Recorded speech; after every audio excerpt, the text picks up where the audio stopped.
مستمعي الكرام، السلام عليكم ورحمة الله وبركاته. لقاؤنا يتجدد بكم على الهواء مباشرة عبر برنامجنا زيارة خاصة في غرفة خاصة، وضيف حلقتنا الليلة هو المتنصر المغربي والمنصر المدعو نيوبورن والملقب بأبي الضباع. سنطرح عليه جملة من الأسئلة، منها ما يتعلق بأسباب تمسحه وتضبعه. أبو الضباع، مرحبا بك في استوديوهاتنا على الهواء مباشرة. طيب أبو الضباع، غادي ننتقل الآن لموضوع آخر، وهو الموضوع ديال قصة التنصر ديالك والتمسح والتضبع ديالك. فوقاش بدا؟ معك اللاقط.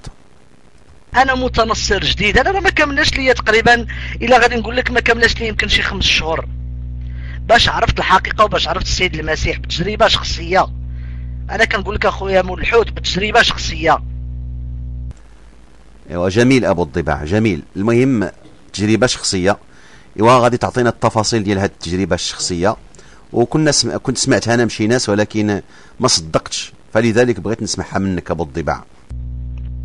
غادي نقول لك اخويا، غادي نقول لك وشرحت ليه، وهو خداها بالضحك، يا اخي. خداها بالضحك وخداها باستهزاء. من حقه بغى يستهزأ، ولكن هذيك التجربه شخصيه كنعترف بها وفعلا وكنعتز بها، حيت انا الوحيد اللي حسيت بها وحسيت بالسعاده من موراها، من نعرف ديك الحقيقه. اودي ابو الضباع، اش من حقيقه كاينه في الاحلام ديالك وفي الاوهام ديالك؟ راه حتى اللي كيعبد البقره الضحكه، واللي كيعبد القروده، واللي كيعبد الشجر، واللي كيعبد الدولار، واللي كيعبد اليورو، حتى هو قال لك راه كيشعر بالسعاده. حنا سالناك في الديانه النصرانيه والتاريخ ديالها والمراحل اللي مرت بها والكتب المقدسه المتلاحقه المتناقضه، ما وجدنا عندك اجابه. اش من حقيقه عندك؟ هاك خذ لاقط، كمل. وانت اكتشفتي كيفاش انني يعني باقي ضعيف؟ انا باقي غير ضعيف وما كنجاوبش مثلا الى ما غير ذلك، بغض النظر واش كنعرف ولا ما كنعرفش، ماشي مهم. ولكن انت كتقول لي كيفاش هذا النشاط؟ راه اخويا راه واحد القوه ديال الروح القدس. اودي نفلس، خليك من روح القدس. قول بعد الالهام ديال القادوس اللي ممتد من الغرف ديال التنصير كتنفخ فيك، والدولار، الالهام ديال الدولار. واحد القوه ما عرفتش اخويا، ما نكذبش عليك. واحد القوه ما عرفتش اخويا، ما نكذبش عليك. ايوا هكذاك ما تكذبش عليا. قول ما عرفتش وغادي نقول لك انا شكون هذاك. زيد كمل. انا كنحس بواحد الروح داخل عندي. اذا ابو الضباع، قول لنا راك مسكون فيك 2 ديال الاقانيم، ياك؟ الاقنوم الثاني هو الشيطان، راه ساكنك. زيد كمل. اخويا ما نكذبش عليك، شفت تجارب ومريت بها صعيبه. يا شفتو يا صاحبي، حسيت بها. كنقول لك جال عندي صور ليا في بزاف ديال الصور. بلاتي ابو الضباع، قول لنا نفلس، شكون هذا الخيال اللي تخارج معك؟ واش روزالينو؟ وي خويا، وي خويا له المجد، وي. شفتو يا اخي، شفتو بواحد بعدة طرق. اذا ابو الضباع، قول لي روزالينو هو ابليس. هو دابا ابليس اللي راه ساكنك وكيظهر لك في الاحلام وفي الاوهام وكيتخارج معك في الحيوط ويظهر لك في الاسواق. المهم زيد كمل. يا اخي صدقناش من الشيطان يا خويا مول الحوت، غير اللي غادي تفتح القلب ديالك معايا ونفتح القلب ديالي معاك. غادي نقول لك شوف يا اخي، انا كنت ماشي راه بزاف ديال المسائل بحال هكا، كنت كنقول اي دونت كير. انا نو هادشي راه من الشيطان، شوف يا اخي. اذا انا نفلس حسيت به من الاول انه الشيطان، ياك؟ وعلاش ما تثبتش نفلس؟ وراك الدولار نفلس، ياك؟ زيد كمل. والشيطان يدخلني المورتجيج كامباني. ياه ابو الضباع، الشيطان قادر يدخلك النورد جيت كامباني ويدخلك الاسواق ديال الدنيا ويوريك الممالك ديال الدنيا باش تسجدلو، وبعد ذلك يدخلك الجهنم كما كان وجدوا في انجيل مرقس أن الشيطان كان مقود الرب ديالك تقريبا 40 يوم وكيجرب فيه، كما في إنجيل مرقس: وكان هناك في البرية 40 يوما يجرب من الشيطان وكان مع الوحوش. أما انتيا تحت في وسط الضبوعة.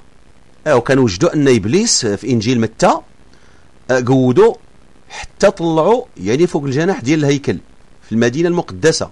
وكذلك كانوا وجدوا هذه العبارة في الختام: ثم أخذه أيضا إبليس إلى جبل عال وأراه جميع ممالك العالم ومجدها، ماشي غير السوق اللي انت فيه، وقال له: أعطيك هذه جميعها إن خررت وسجدت لي.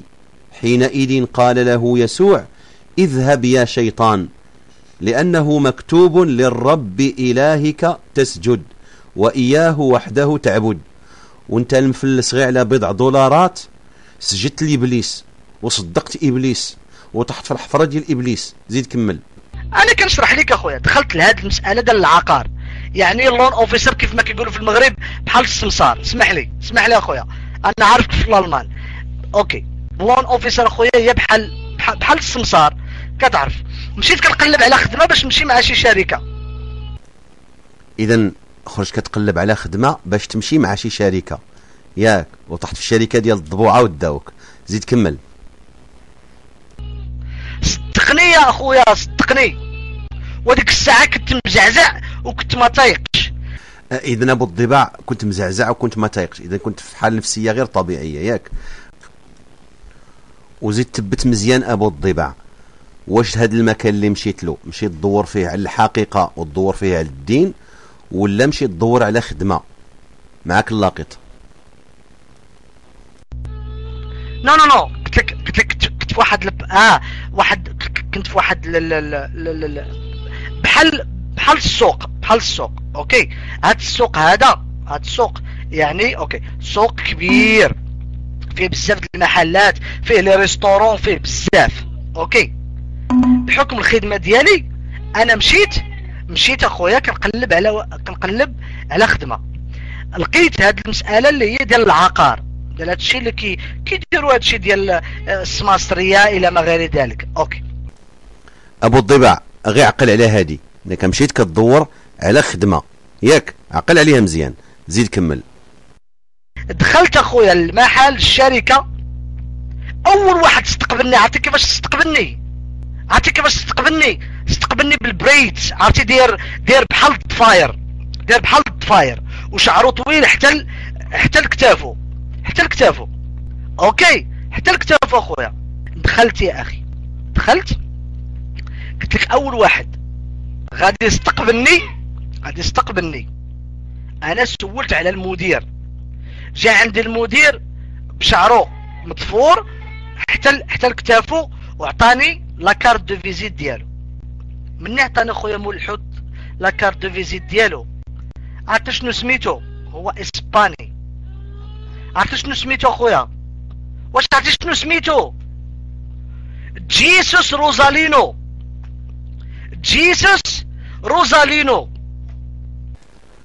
او عاود كي سميتو؟ عرفتي شنو سميتو اخويا؟ واش عرفتي شنو سميتو؟ جيسوس روزالينو. اقول لي المفلس، وكان في الكارت فيزيت مكتوب عليها بودا غوتاما، تولي بودي، المهم تاع الدين ديال هذاك اللي يعطيك الخدمه. وكان سميتو زراداشت، تولي مجوسي. اذا هذه الحقيقه اللي اكتشفت، هذه التجربه، هذه الحقيقه. زيد كمل. وشوف القدره ديال الله، واش انا من الصباح انا كندور راه ما مشيت لك نقلب لا على خدمه لا حتى شي حاجه. او ابو الضباع، نسيت راسك باللي قلت انك خرج كدور على خدمه في سوق السمساره، دابا وليت ما كدور لا على خدمه لا على حتى شي حاجه. زيد كمل. اما لا جيت نحكي لك الرؤى ديالي والاحلام ديالي اللي كنت كنحلام، وكيفاش بان لي هنايا في صوره ديال ولدي هنايا حدايا، كان معايا اخي. وطبيعي ابو الضباع، طبيعي انك غادي تحلم به، غادي تشوفه في الاحلام وفي الاوهام، في احلام اليقظه، غادي يخرج تخرج معك في الحيط، غادي تشوفه في السوق، يجيك في التصويره ديال ولدك، لان حقق لك الاحلام ديالك، بقيت كتحلم غير به. زيد كمل ابو الضباع. ولدي كيبكي، ولدي كيبكي، ليا مات كنت كنقرا عليه القران وكنت كان كذا وكذا وكذا، ما كان كيوقع عليه والو. وبديت كنقرا عليه شي مسائل. اش غادي نقول لك يا اخي؟ ما غاديش تصدقني، ما غاديش تصدقني اخويا مول الحوت. وهذاك الشيء كلشي ضربته بعرض الحائط. بطبيعه الحال ما غاش نصدقك. انت عارف راسك انك كذاب، وانا عارفك انت كذاب، والولد ديالك عارفك انك كذاب. زيد كمل ابو الضباع. انا كنقول لك تجارب يا اخي مول الحوت. شوف انا قلت لك كنت كنشوف شي حوايج في داري، في ولدي، احلام كنت كنحلمها، رؤى كنشوفها، تقلقت، ما نكذبش عليك. اذا ابو الضباع كنت يعني في حاله غير طبيعيه. اذا هذه التجربه كتدل على انك في حاله عقليه غير طبيعيه وحاله نفسيه غير طبيعيه. كان خصك تعرض نفسك على شي طبيب نفسي وطبيب مختص في الامراض العقليه. ولا ابو الضباع راك مسكون باقنوم ثاني من الجن، فهو الذي يتخبطك. فخصك تعرض نفسك ربما على شي فقيه يسلخك، واكيد غادي يخرج لك الاقنوم الثاني. اكمل ابو الضباع. عرفتي راه ماشي غير مره، ماشي جوج، راه كنت كنقول واقيلا من الشيطان. بديت كنصلي، بديت كنبكي، بديت كنقول وما يمكنش هذا الشيء، وواقيلا انا غادي نحماق. عاد كتقول واقيلا انا غادي نحماق؟ ما رديت خبر، وراك حماقيت. هاد الحماقات كاع اللي جبتها انت ما رديت لها خبر، وراك حماقيت. راه يضرب الان بك المثل في الحماقه. طيب والنصرانيه ما كنت كتفهموا فيها والو، يعني كنت زرق، كنت سطل في النصرانيه. اذا علاقتك هي علاقه اوهام وعلاقه احلام. واش كان عندك شي اطلاع على التناقضات في الكتاب المقدس؟ قريت كتاب نشيد الانشاد؟ قريت شي اصفار من العهد القديم مثلا حزقيال؟ هاك معك لاقيت شرح ليا. قريت نشيد الانشاد حيت ما فهمتوش، قريت الحزقيال ما فهمتوش، ولكن بديت كنعرف، وليت كنلقى واحد الترابط بين العهد القديم والعهد الجديد، النبوات ديال السيد المسيح. يعني دابا انت ابو الضباع يعني قريت نشيد الانشاد ما قشعت منه والو، ياك؟ قريت حزقيال ما قشعت منه والو. وفين اكتشفت هذا الترابط؟ واش في الاحلام ابو الضباع؟ في الاحلام فين اكتشفت هذا الترابط بين العهد القديم والعهد الجديد؟ واش العهد القديم عندك هو ملي كنت انت في المغرب، والعهد الجديد هو من حرقت الان البلاد الغرب، داروا لك الفيزا وداك الوريقات، هذا هو العهد الجديد. يلا اكمل ابو الضباع. وحاج 5 الخطرات. راه كنت عايش في السعوديه اخويا ملحوت، كنت عايش في السعوديه 5 الخطرات حجيت. كنت في جده. ممكن ابو الضباع تكون حجيت مع ديك الشركه اللي كتجمع الحجر. بعد ما كمل الحج كتمشي من جده تدي المغاربه والهنود ويجمعوا الحجر من الجمرات، الجمره الكبرى والجمره الصغرى، حيث يرجم الشيطان. ممكن تكون حجيت بهذه الطريقه، بلا احرام، بلا طهاره، بلا طواف، بلا سعي. ممكن. ابو الضباع كنا سمعنا انك حليقي بامتياز، لذلك تم اختيارك للتطبيع وللترنيم لبعض المغفلات. سمعنا شي ترنيمه من دوك الترنيمات، معك اللاقط. رنموا وهللوا وارقصوا، لا لا لا لا لا لا لا لا لا لا لا لا لا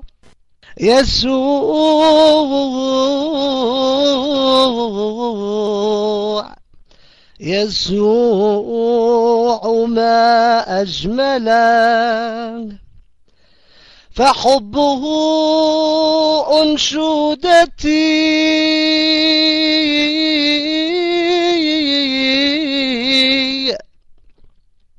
فكيف أنسى فضله. ياه أبو الضبع، فكيف أنسى فضله؟ طبعا لا يمكن أن تنسى فضل جيزوس روزالينو اللي دارلك الوريقات ودبر لك على خدمة واللي كتشوفه في الحيط واللي كتشوفه في المنام. للأسف الشديد انتهى حالك إلى هذه الحالة كما في الكتاب المحرف. أما الرجل ففارغ عديم الفهم، وكجحش الفرى يولد الإنسان.